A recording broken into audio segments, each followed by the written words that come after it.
John Madden, court qualified expert in pension valuation and attorney, right? Attorney Anne Schmidt, an Illinois collaborative lawyer and mediator, and who focuses, I'm not going to use the S word, focuses in QDROs or qualified domestic relations orders. Welcome to Lunch and a Divorce Lawyer. Thanks for jumping on here. Thank you.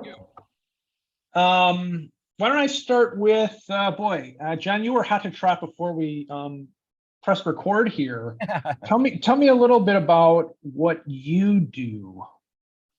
Yes, so we work with a lot of family law attorneys and QDRO attorneys in providing marital property and in California community property valuations with respect to retirement plans. So a lot of that goes into, especially with the public plans out there, they can be a good deal more complex than a regular ERISA type plan, just because the rules are all different for the various public plans. But we provide valuation reports. So if the parties are considering trading off assets, they can at least assign a value to the marital interest in a retirement plan. Mm-hmm. And that covers all kinds, military, federal, public, private. Yeah, and that's usually something that occurs, or it should occur, before you get to the QDRO process. But yes, that's what we've been doing for 25 years in California, and then most recently now in Illinois. That's interesting. Yeah, so your work would be primarily with what I would call a defined benefit plan. Yeah. Yeah, so the actuarial work that we do is for defined benefit plans, but then we also do defined contribution plan tracing or characterization. So, for example, if there's a premarital interest in a case maybe that Anne is working on, and she would like a calculation of what that premarital interest is now worth, right? We can provide that, and then again, the parties can use that to trade off other assets, whatever the case may be, but then ultimately they'll have a number that would represent the marital interest in that 401k plan that Anne would then use to go ahead and prepare the order. Interesting. Wow. And you are yeah, okay. Got it. Yeah, just to not get too let's call it alphabet soup here. Mm-hmm. Let's see here. When I'm talking about and I'll jump to you in a second, Ann. This is difficult. This is the first time on Lunch and a Divorce history that we've had two guests at the same time. So this is very difficult interviewing for me. My gosh, this is high level. So a defined benefit plan. Here's how I would define it, and then why don't you help me out, John? Or let me use my Illinois divorce lawyer example, right? We have a client, longtime client, handled this divorce, and we've been doing some post-divorce stuff. He worked for the city of Chicago for 30 years or something in the water department, if I recall correctly. And now he's retired and he's receiving a stream of income from the city of Chicago pension and annuity board or something for $8,000 or $9,000 a month, right? That would be, let's just call it generic defined benefit plan, right? Right. As opposed to, this 401k plan that I have sitting over here that's invested in the S&P 500 or something that has a value on it based on the stock market performance. Mm-hmm. Okay. Just, for the layperson listening. Right. And so what are you doing these days?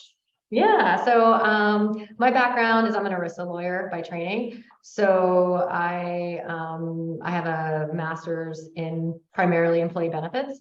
I developed a niche doing what we call qualified domestic relations orders, just so I could have a little bit more family life. And during that process, I met John, and we've become buddies because I'm not an actuary. And that really comes up, and I think that's a really important distinction, because I think people should stay in their lane.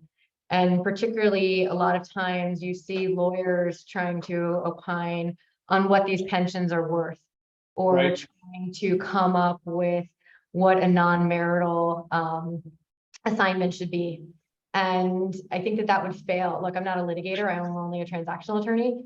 But if I was to do a cross-examination of a witness in court, I think that that examination, I would love to do an examination of a lawyer and say, and ask them those questions and ask them how they came to those numbers and what their background and mathematical skills were to get to those numbers. And I can tell you that most lawyers are terrible mathematicians. So I don't think they'd make a very good witness. And that's my concern, particularly in the divorce world. And I see a lot of really weak sort of analysis. And so I brought John in to kind of help in some of those cases. So I'll give you some examples. It's very common in Illinois and in other states, right, for someone to look at a pension. So you used an example of a water reclamation district, I think. So I'll use that same example. A gentleman works for water reclamation district. He has a pension that someone comes in and says, oh, look, you know, he's worked there for a long time. An actuary can look at it and say that pension's worth $1 million. That's amazing, right? Right. Well, that he has to live to many, many years for that pension to be worth $1 million, right? Many metrics, probably 93. He has to keep living. He has to have all of these things happen, right? Wife in this example, she works for a large company. She's perhaps a C-suite executive. She has $1 million in her 401k at 45, right? That money is divisible to her heirs, right? That money is assignable, right? That's liquid cash, right? Except for any kind of penalties that she might have to pay for tax. Wife comes in, she's got a fancy law firm. She says, well, I'll keep mine, you keep yours. That's not apples to apples, right? Right. That's very much apples to oranges, right? We would want to do a quadro on his and a quadro on hers.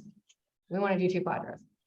So that's where I think it's really important, right? The actuary can come in and give a valuation, but that valuation, it's not really helpful in that case, except to show possibilities and examples. I mean, they can still come and make whatever decisions they want to make. I mean, if he wants to keep his and she wants to keep her, sure. I mean, that's their choice, right? They can make whatever decision they want outside. But it's important for people to understand the types of accounts they have and to make educated decisions. And so it's concerning to me sometimes people don't understand the rights and features of these accounts and don't come into them making proper decisions. The thing is that we get a lot of people and a lot of referrals I make to John have to do with, like he said, with these defined contributions accounts, these 401ks with the non-marital carve outs. So we get marital settlement agreements every day where someone just writes, wife is entitled to the marital portion of the 401k. Right. It's not going to carve out the marital portion of a 401k account.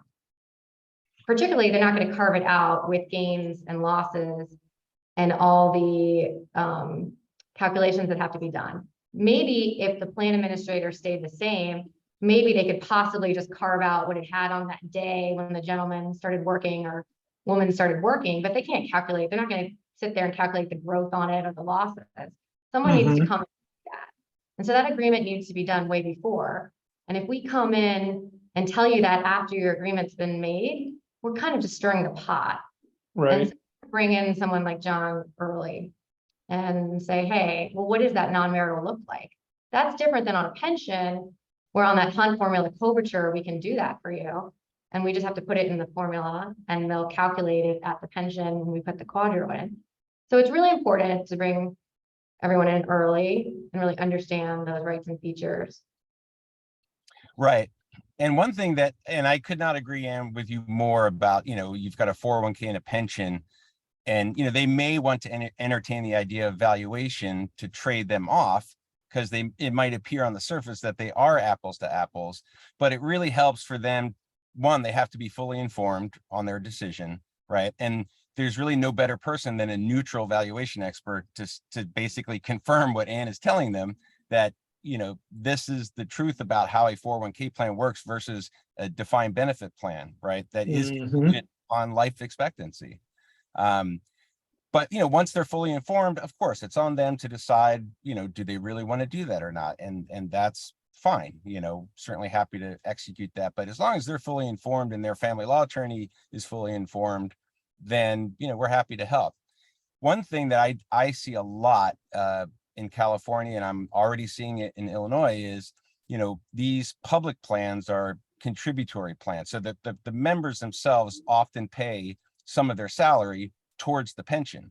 Mhm. And the family law attorney will look at their pension statement and think that number that the member has paid represents the full value.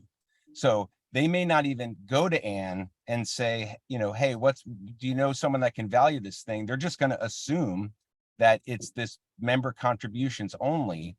And, I've been involved in a lot of cases, that it's malpractice cases, going back to the family law attorney, because they advise their client to trade off assets without having it properly valued, right? And then they would have realized that, wait a minute, these aren't apples and to apples comparison. So let's just do 2 QDROs, as Anne said, and everyone is well protected.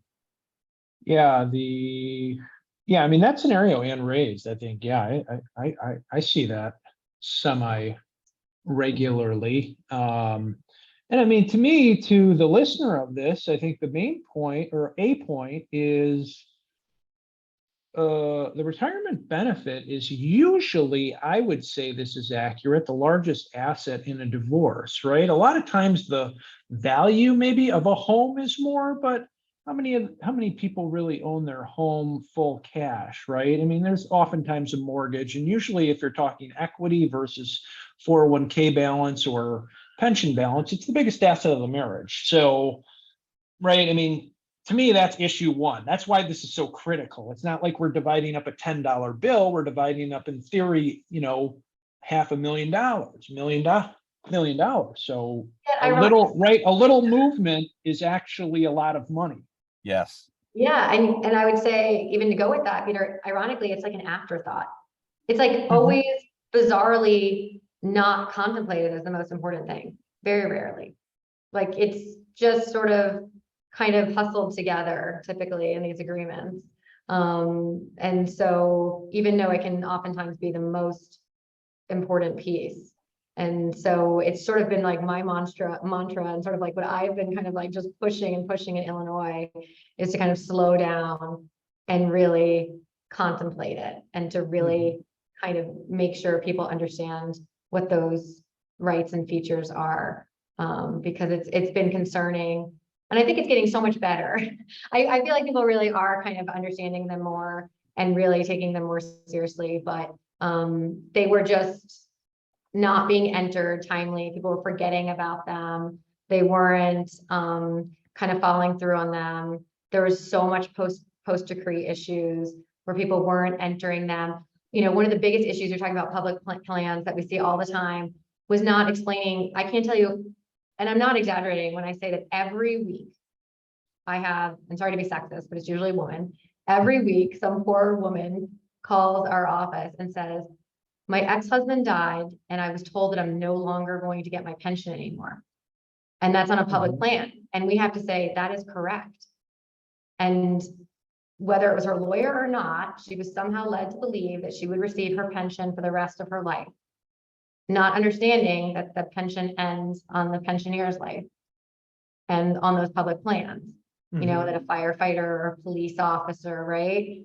And that there's no joint survivor benefit on those public plans. And that is heartbreaking, right? When this woman who's, maybe only 65, right, now has no other stream of income that she's been counting on. So it's really challenging on those types of things, right? So I think just really trying to do a better education to teach about these retirement benefits, understand them, and to kind of, explain, what they are, has been sort of my goal. Yeah, I have a couple of cases now where it's that same issue of, the non-participant spouse, thought or was with the understanding that it was going to be a lifetime benefit for their own life. And it's like, well, no, it's not, and all these reasons why, but it's based on, your former spouse or soon to be former spouse's lifetime only. And, we can actually quantify what that number, at least in terms of present value would be of, well, this is what, the impact of his death based on, his normal life expectancy, your normal life expectancy, and say, maybe it's not a bad idea to carry some term life insurance or something to kind of plug the gap, and is it going to be 100% accurate? No, but it's, at least you understand there's a potential problem and you've taken a step to try to mitigate the, the negative impact of that. Yeah, no, that's a good point. I mean, Anne's point there, and you're expounding on it, John. I mean, yeah, I'm thinking of a woman right now. We just finished up a QDRO from ex-husband's a postal worker. So what do they have? They have a thrift savings plan, and then there's another federal defined benefit plan, I believe. And I don't think the guy's that healthy. So I wonder how long she's going to be. I mean, just from what I hear, like literally, like. You're okay. That plan has a joint and survivor benefit. You're okay. We're good. Okay, good. No, good. You can sleep tonight. You're okay.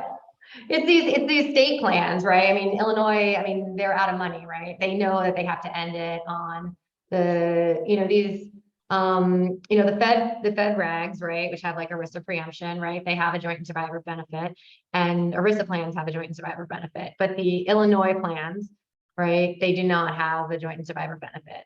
They have a death benefit that they'll run through, right? If the person lives several years, but that death benefit will be gone. So I think it's just, understanding or asking those questions, right? I think there's a problem, it's kind of a bigger picture problem in law, or just kind of practice in general, to kind of fake it till we make it, and to not ask questions, and to not understand, sort of like, to bring in people that know the answers, like I said, I'm not an actuary, I'm going to bring in John, right? If I don't know QDROs, or I don't know real estate, right? Bring in the person that kind of understands that, bring that person in early. And we need to do that with those areas in our marital settlement agreements. It's a contract. It's got lots of different pieces, and we need to make sure we kind of cover our bases, particularly with these different areas. And as long as we do that, then we'll explain those benefits to our clients, and we'll be kosher, and good. I mean, obviously everyone makes mistakes, and everyone, has issues, but, we can limit some of those mistakes. Yeah, no, I mean, I just learned something right there myself. Speaking of being ignorant and not, using professionals enough myself. Like, I mean, I just talked about the kind of death benefit difference between a state plan and, my real example of a retiring U.S. postal worker. I didn't know that was true. I guess you said I'm safe, so something happened. But nonetheless, I'm very, very candidly, I didn't know that distinction. Well, one of the things that there are all these kind of nuanced plans, and it'd be naive to say that, like, I'm not learning every day, right? Or people don't change the plans, and a lot of these defined benefit plans are going to the wayside, right? I mean, when I was in labor, right, or these plans are really expensive to maintain, right? Nobody wants to be funding an annuity. I mean, this is why Illinois is bankrupt, right? This is why California is financially having issues, right? We can't afford these pensions. So obviously, companies like Boeing, which did a $3 billion move over to 401ks, right? Like, everyone is moving or to a cash balance plan, which is, a hybrid type plan. People don't want to be in annuities, and so the annuities can be very complicated. But I think there's always going to be, and, John and I, before we got on the phone with you, we were talking about kind of our employees and, how do we attract and retain top talent? There's always going to be a place for employee benefits, right? There's always going to be retirement vehicles. And, I think that the growth you're going to see is more like stock options, restricted stock, executive comp, and, how do we kind of attract and retain, talent? And I think those kind of things, and that's kind of where I see movement, of where I want to kind of involve John too, in my cases, is like, how do we value those assets? How do we buy out of those assets? What kind of constructive trust agreements are we going to do there? Where's the movement there? Because a QDRO, right? That's I don't want to say it's the easy way, right? But like, that's the way we just say, okay, we're going to look at the assets. We're going to divide them all. That's the fair. It's an equitable division state here in Illinois. That's kind of the equitable way. Where it gets kind of nuanced is like, okay, looking at everything sort of holistically and saying, okay, what's the most advantageous way for your client to kind of move on with their life? And what does that look like? And I think Mhm. that takes a little bit more, that's a little more challenging. John, is defined benefit plan, you have a client or whatever who's worked for, state of Illinois for X number of years, more than 3. Now they're going through a divorce. We should always, as attorney or or as on the client side, you always want to evaluate that plan, or is there any time it's not necessary? I mean, in my opinion, the cost to do evaluation should not impede, the parties understanding the value of that asset, right? I mean, without question, if there's any disagreement or they just want to divide it, they don't want to do any kind of horse trading, then yes, they should absolutely go straight to getting that divided by a QDRO. But it never hurts to be able to say, hey, this thing is more valuable than you thought, right? Because they always are. I mean, it's always more valuable than what the parties or the attorneys thought. So I don't think it's ever a bad idea to assign a value to a defined benefit plan. And it also, I think, brings to light some of these plans where, there is no survivor benefit on this one. So they at least hear that ahead of striking an agreement on how to proceed. But I mean, technically, no, it's not needed. It's not a requirement. I just think it's best practice to. Yeah. And I feel like I don't value enough of them myself, right? The go-to guru, I think in Chicago used to be Sandra Goldstein, who passed away, I don't know, sometime in the last few years. I know we used him about 5 years ago, but I mean, yeah, the price point is not. I don't think you should put him in the coffin yet. I don't think he's dead. But Wait, I think am I wrong? Did he just retire? Sorry. Somebody told me he was no longer. Oh my Put it on the gosh. record. I don't think he's passed away, but I think Strike. Yeah, I think Thank you for the correction. Strike it. He just retired. that's what I've heard. I heard he just retired, but All right. I'm not a personal friend, but we would use him to value a plan every so often. And I think my quick statement was he did a nice job. And B, frankly, yeah, the price point, like I didn't do it enough that was in my head. And then every time it's, whoa, that's not very much for basically the importance of the issue at hand. It's like, right. That's no brainer. Right. I mean, it's a few $100, Exactly. Takes a couple days. It's, and again, you don't have to act upon it, except just, sort of absorb the knowledge that, hey, this thing is worth a lot more. Maybe I don't want to say you keep yours and I keep mine, especially if you're the non-member spouse, you might not want to waive your interest in the other's retirement plan if it's an Illinois public plan or a federal plan or military or anything like that. Yeah, and I think you'd be careful. I guess I just would caveat that with be careful of how it's done, because the problem that I have seen of how that's manipulated, because it can be very manipulated on the other side, John, is I will see it manipulated to use as a way to try to get the lower earning spouse to give up assets. And it by the other side. And so I think it just, as long as it's used in a way to show that because like the way you're kind of explaining it, right, is like you're trying to educate the other side not to give up a very valuable asset. Right.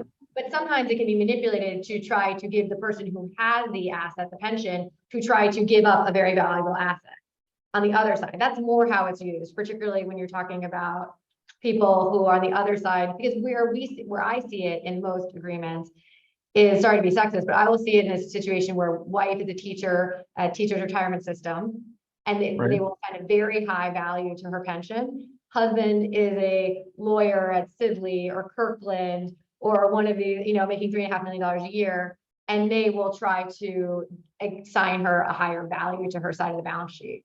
And that's where I think you have to be careful. Yeah. Right. And that's very true, and that's why I think though like with education that, you and I always try to give the client, the person, the teacher in that situation, they need to know, what I mean, that these are not apples to apples, right? Right. So I mean that, yeah, Coming at it from a neutral point of view, and they're coming at it from a witness point of view, and I think I guess that's what I'm trying to say. exactly right, but that's the beauty of at least the service that I provide is, I don't take a position, right? Right. I mean, and certainly in California, and I hope someday in Illinois, to just be widely adopted as the neutral valuation guy, like, just because that's how we are in California. And it's just, we don't take a position. That's for the attorneys and the court ultimately to decide. We're just here to provide values and answer questions and educate and all those things, So yeah, I definitely look at this stuff from a neutral standpoint, knowing that it could be used in a non-neutral capacity. Mm. Yeah. Yeah. No, having you in as, sorry. Ann, Oh, no, I sorry. think that's what's hard for me too, right? Is that we only really work as a neutral. And so it's challenging sometimes because data can sort of be, I don't want to say manipulated, but we're just trying to provide information. Yeah. No, as somebody who really only wears the hat of attorney for a party, I feel like it helps a case to have as many neutrals in the case as possible. Whether it be the mediator on either financial or child related issues, or obviously here we're talking about putting a value on a pension. I mean, to me, having the having the person who essentially is what, trying to facilitate agreement and doesn't have a dog in the fight other than accuracy, I would hope, is Right. To me, helps me get the case to the finish line usually versus the litigation or whatever is going on with the other side, the chippiness of that annoying opposing attorney. Right. Any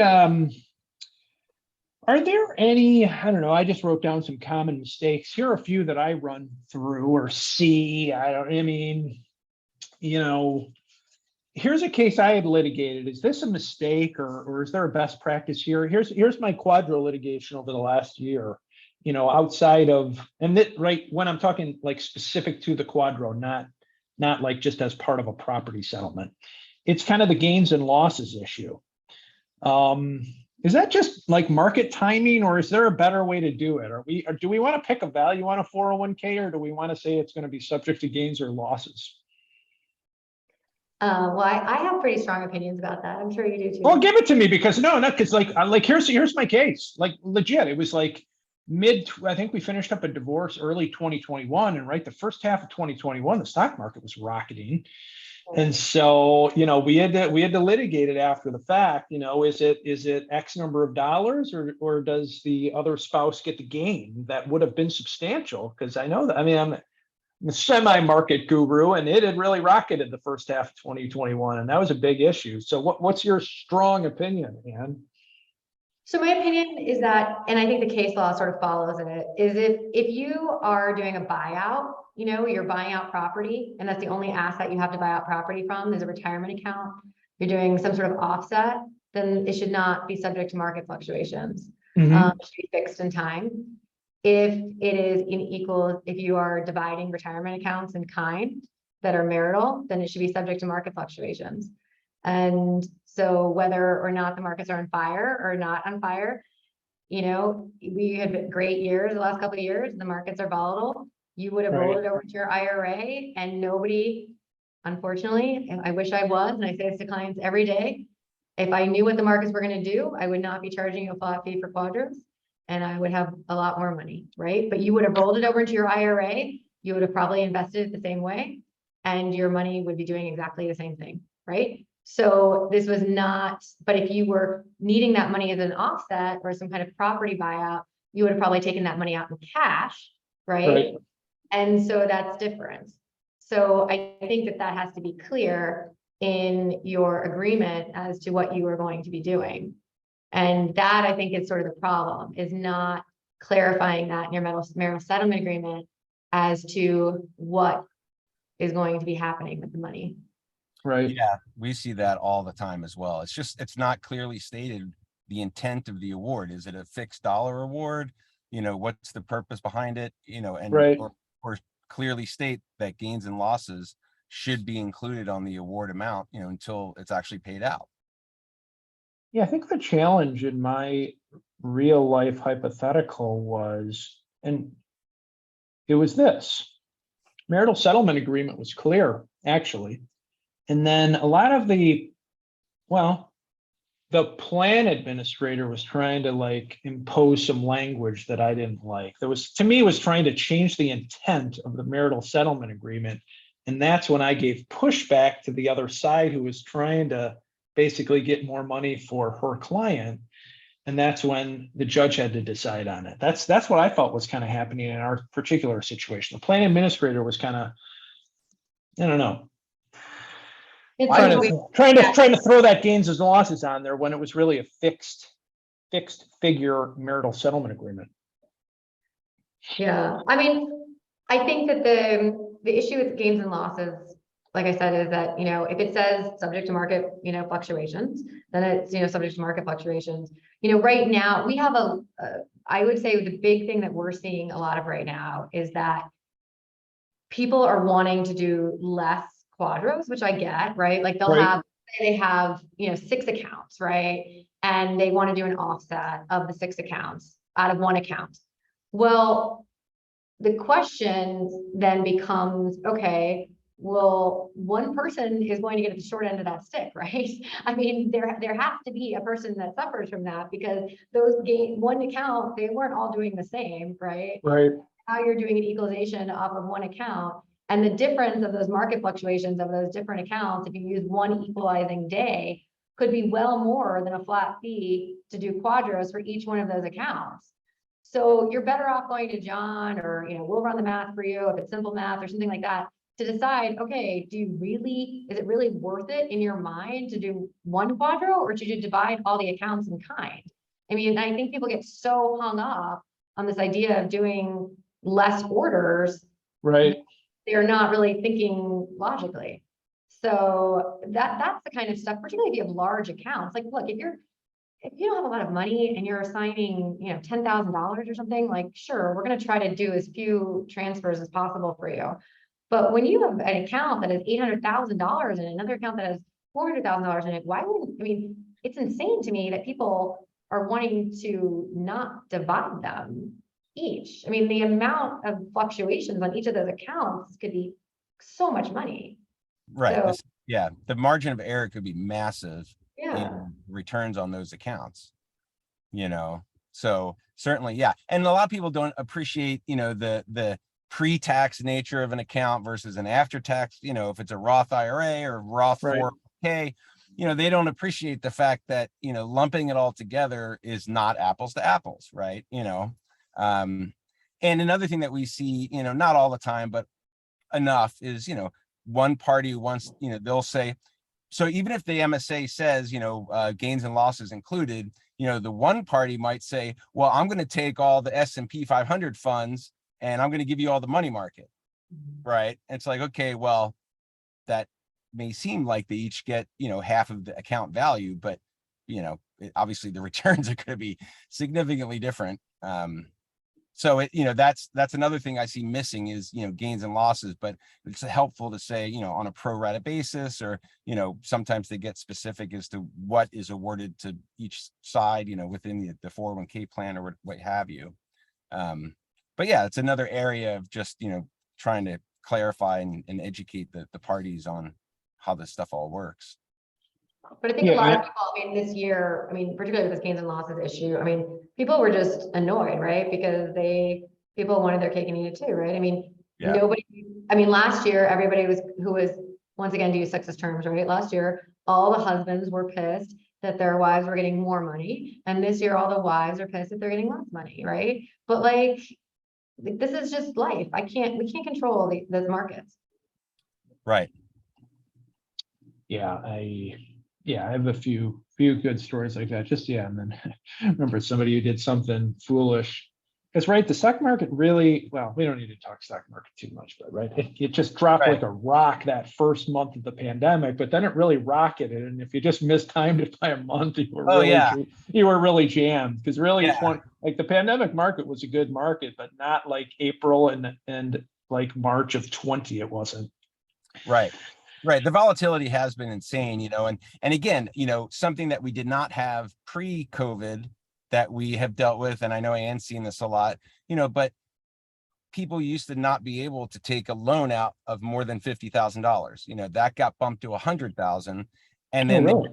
and then they also had or have CARES Act distributions. So even if you're still actively employed, right, the participant can pull out 100 grand, that's a COVID related distribution.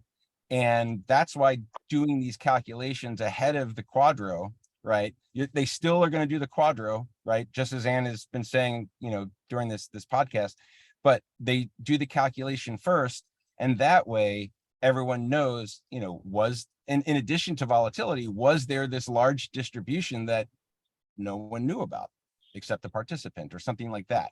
We see that a lot here as well.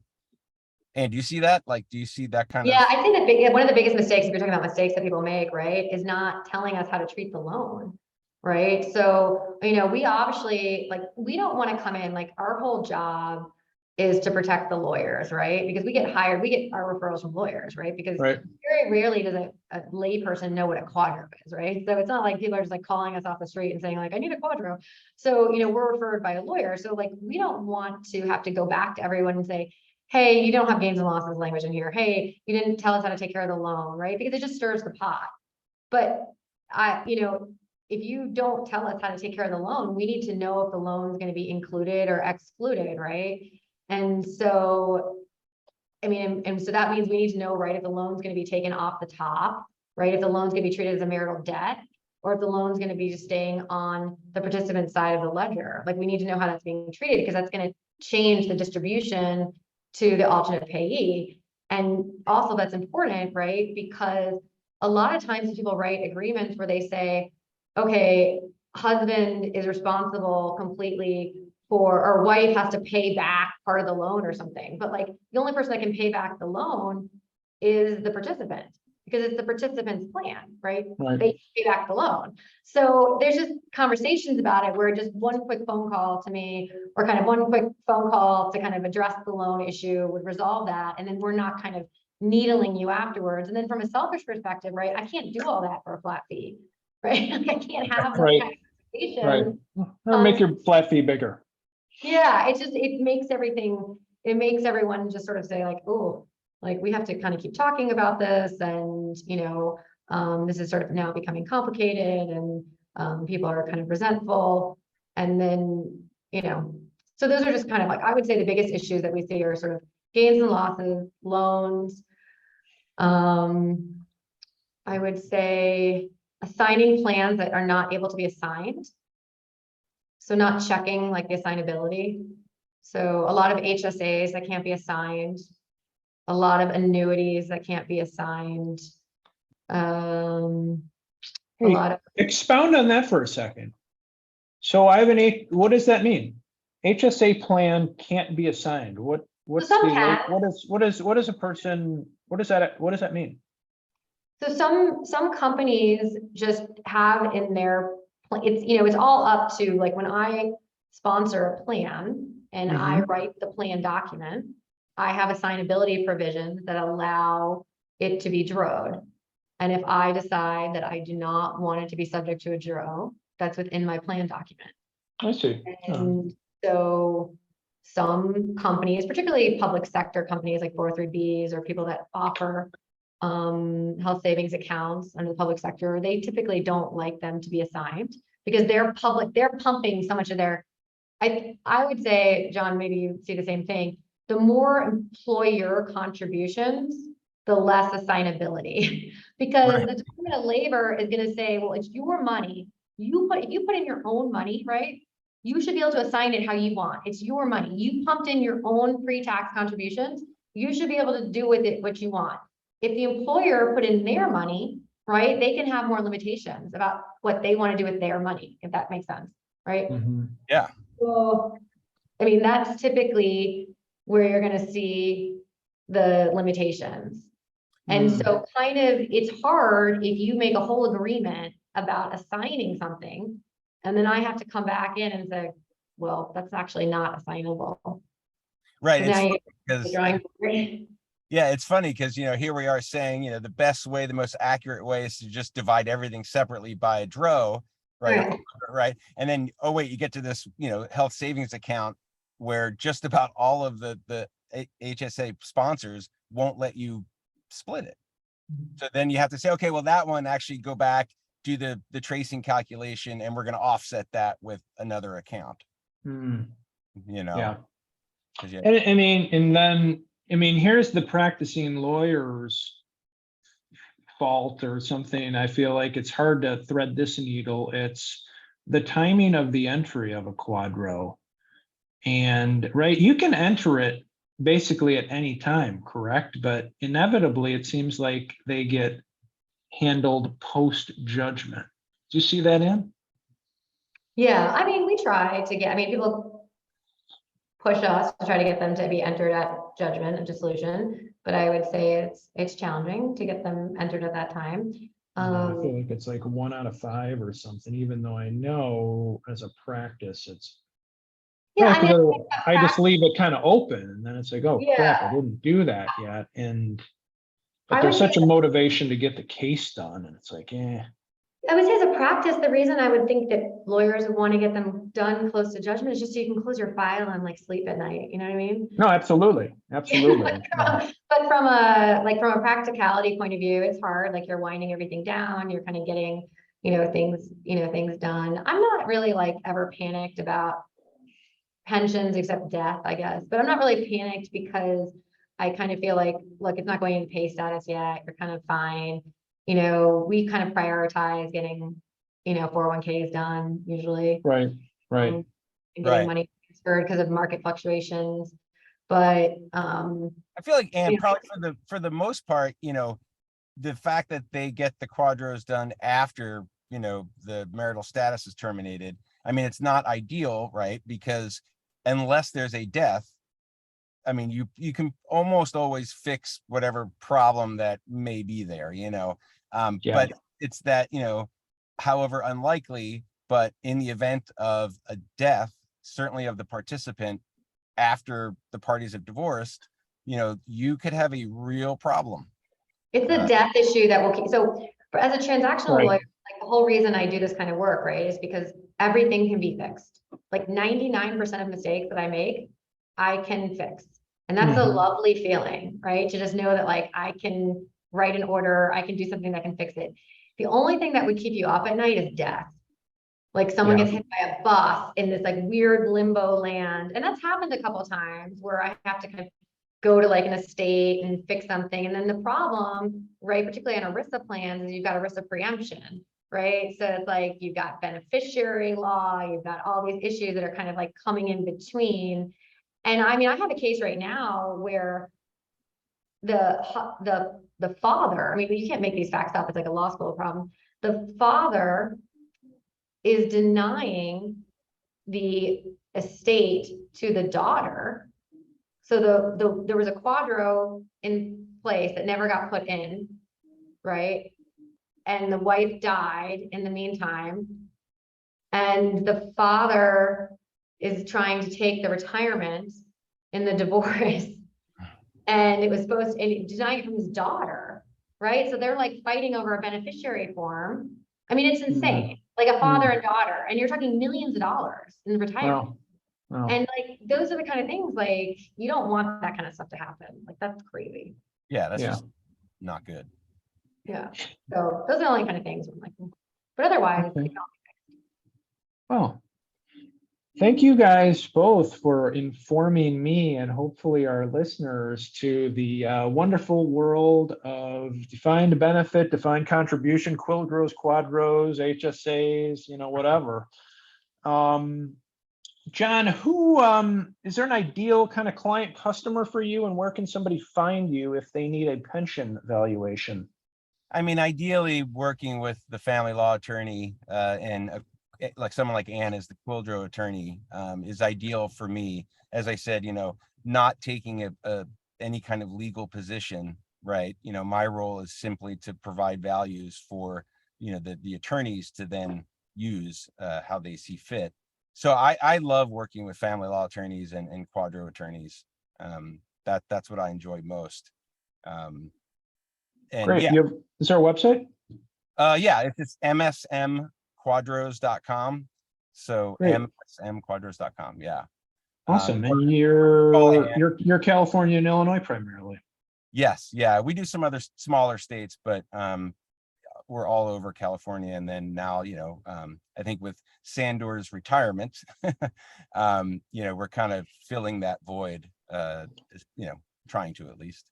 No, that's great. Yeah, I love to have my little list of, I call them business partners, because you don't need them that much, but when you do, it's like, okay, here's my guy, John Madden. Yep. There you go. And Anne, what's your practice like, and who's an ideal client for you, and where can we find you? Oh, my ideal client is just a nice person. Well, no, you can find me at anneschmidtlaw.com. I primarily work as a neutral. So we do all cases that are not litigated family law.